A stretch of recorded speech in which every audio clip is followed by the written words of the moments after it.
Hi, my name is Nacho, welcome back to the channel, and you and I are about to witness a historical event. Next week, the Marvels will premiere in theaters, and it's going to be a massive flop. I'm talking Indiana Jones 5 levels of flop. It's gonna tank so hard, Kevin Feige is gonna have to do a War Thunder shoutout mid-movie to cover some of the money he's going to lose. But what do I mean when I say that this movie is gonna go down in flames harder than the Hindenburg? All the humanity and all the fans. I don't expect this to be a surprise to anyone. I mean, since the moment this movie shifted from being Captain Marvel 2 to The Marvels, everyone knew something fishy was happening. Hashtag all-female casting. Just looking at the official trailer, which of course is being ratioed by the fans, and weirdly enough it's filled with Brie Larson Sims promoting lessons in chemistry coming out in October, then Marvel Studios' official Twitter page promoting this film with another trailer, which a quarter of it is clips from one of their more successful movies. It's clear that even the people making it don't believe it's going to be good. The box office predictions are said to be abysmal. Abysmal! That's not a word you want to see next to your paycheck. It's set to perform worse than The Flash, and that movie was called the biggest financial studio failure in history. But what is it about the Marvels that is setting it up to be such a failure? And don't just say, because it looks bad, even though it really does look bad. Give us some real reasons. This is all a bit pretentious, don't you think? What? Well, for starters, the original release date for this movie was supposed to be July 2022, which would have put it in line with other movies releasing that year like Multiverse of Madness and Thor: Love and Thunder, which probably would have made both of those movies actually look good. But after failing that release date, it was moved to November, then February, then July again, and finally to November next week. I don't want to say that they realized that this movie looks like shit, but when I don't want someone to see me for something, I usually postpone that date as much as I can. Only difference is my thing is usually a non-sanctioned prostate exam that cost me 20 bucks and not a $270 million movie. A price tag that makes it the most expensive film in all of Marvel's Phase 5. And that number does not include marketing. Meaning that if the original break-even point was, let's say, 500 million, with marketing included, this movie will need to make at least $750 million if it even intends to see a profit, and the experts say it's going to be lucky to ever see 300. They actually call it a Herculean task, which sounds so much better. Not gonna happen.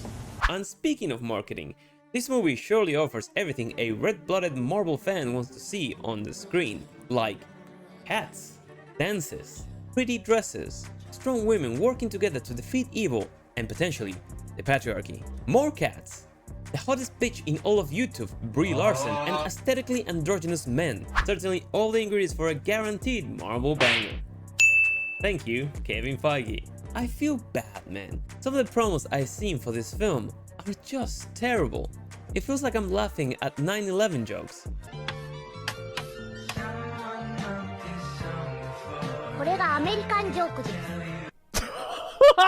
Moving past the fact that Brie Larson made a reputation of herself as the most obnoxious actress in Hollywood, a title firmly contested now by Rachel Zegler, and has the most overpowered character in all of the MCU, let's talk about the trusty side chicks she's got in this movie. Monica Rambeau, a character famously known for coining the phrase, "They'll never know what you sacrificed for them," which she said to Scarlet Witch during WandaVision after she kidnapped a town full of people for months. But I digress. She was a former sword agent that got her powers after passing through a L'Oreal energy field and being told she was worth it. Now she's a mutate that can see light. You can absorb light. I can see it. Everyone can do that. Why is that special? It's not. That's the only thing I know about her, other than what I've seen on the wiki, and she's a major protagonist of this film. What's even worse is the third member of this cosmically unique and neo-diverse trio, Kamala Khan. I don't have the slightest clue of who this girl is, because in order for me to do so, I would have to watch the very poorly reviewed Ms. Marvel show on Disney+, and I don't want to do that, because I have better stuff to do, like watching paint dry and taking my imaginary pet rock for a walk. All I know about this character is that she got her powers through the mail. She's the comedic relief of the movie, although the only relief that this movie could actually bring me is death by boredom, and that she's clearly been sticking to that famously strict superhero workout program that all Marvel actors have to go through. I mean, how can you compare those weak and meager physiques that the men in Marvel have to obtain in order to shoot their shirtless scenes, against the overall power and presence of the women? Something's missing. who don't show an ounce of muscle in their suits, nor lift a single weight, because their true power comes from within, from finding their true path as a woman. Woman-centered figure. Yeah, let's face it, this movie is made for 30-year-old single cat moms who don't take good enough care of themselves and blame every man in the world for how desperately lonely they are. And if they were to see a strong woman in a film, that might trigger them into an identity crisis. And lastly, the villain. The Annihilator. You took everything from me. I don't even know who you are. No, for real, I have no idea who she is, because even the original comic book character was a very obscure one to begin with, and was, above all that, a dude. Fuck Indiana Jones, put a ticket in and make her name it gay! Her name is Dark Ben.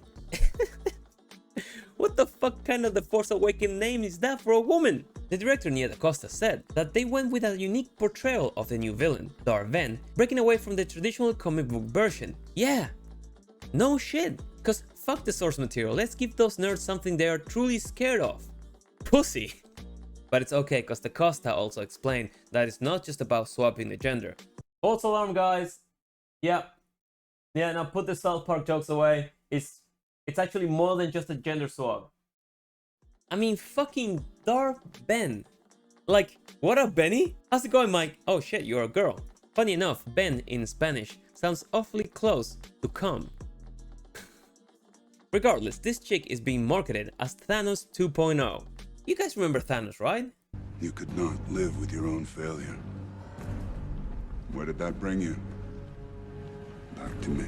The big, strong, purple, scary guy who wanted and did wipe out half the universe. Well, this is him now. Do you feel modern yet? This chick walks around holding her hammer like this because it weighs absolutely nothing, because it's obvious that she's also gone through the very rigorous MCU female strength training program consisting of light Pilates and froyo, going from world to world like she wants to speak to the universe's manager.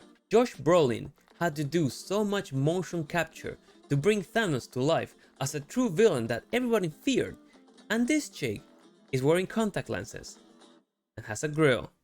I have no words. Even the cat looks scarier than her. You can't even get excited about other characters being in this film, like Nick Fury, who was completely emasculated in Secret Wars, a show that cost $212 million, by the way, which I didn't watch, thank God. That would have been hours of my life I would never get back. I mean, even way before that, they took the mystery of what happened to his eye in the first Captain Marvel to introduce a fucking cat. Why did they have to fuck up Nick motherfucking Fury out of all the characters? He was so cool. Sam Jackson is like 70. Let him be the badass he knows how to be. I mean, why are they so afraid of good male characters? Why do they have to ruin them all? There's little to nothing in this film that would make Marvel fans excited. Someone in the trailer's comments says that they were looking forward for the tag team fight, and I saw the clips of it. It looks bloody awful, as well as every other action scene of this film. It's like watching the Iron Man vs Captain and Bucky fight on estrogen. But hey, forget everything bad that I said. It's actually a record-breaking film, because it's setting itself to be the shortest ever movie in MCU history, having its runtime cut down to just 93 minutes, which the director defended, saying that it's all kill no fill. To which I would refute. You have a musical in the middle of your movie, DaCosta. What the fuck are you talking about? I will also add to that this movie said that it was going to defeat superhero fatigue because, and I quote, "The biggest difference from the other MCU movies to date is that the Marvels is really wacky and silly." So what is it? Is it all kill no fill? Or really wacky and silly? Because it can't be both. Make up your mind, woman. Based on rumors and with some cheeky foreshadowing in the trailers, this movie will tie in with the X-Men, supposedly connecting with the Deadpool 3 storyline. And even though that might sound exciting because I love Deadpool, it's not gonna change the fact that this movie is going to blow harder than Kim Kardashian at the beginning of her career. No one is gonna watch this, and it's their fault. It's the seed they sowed, blaming the fans for not liking the shit they put in the air, for destroying legacy characters, for having directors ruin good stories with their selfish, self-centered takes. It is failure what they will reap, and is exactly what they deserve. The Marvels will be an historical chapter in cinema history, as the wacky and silly film that finally kills the MSheU, and hopefully make Marvel and everyone else realize, as well as many other companies that are finally opening up to the fact that if they want to see green in their financial reports, you better start giving the fans what they want, not what you think they need. Good talking to you. But if you watched this far into the video, leave us a like. Let me know in the comments down below, who do you think had the best physique in the good MCU phases? And as always, I've been Nacho. Hope you enjoyed the video, and I'll see you in the next one. Take care.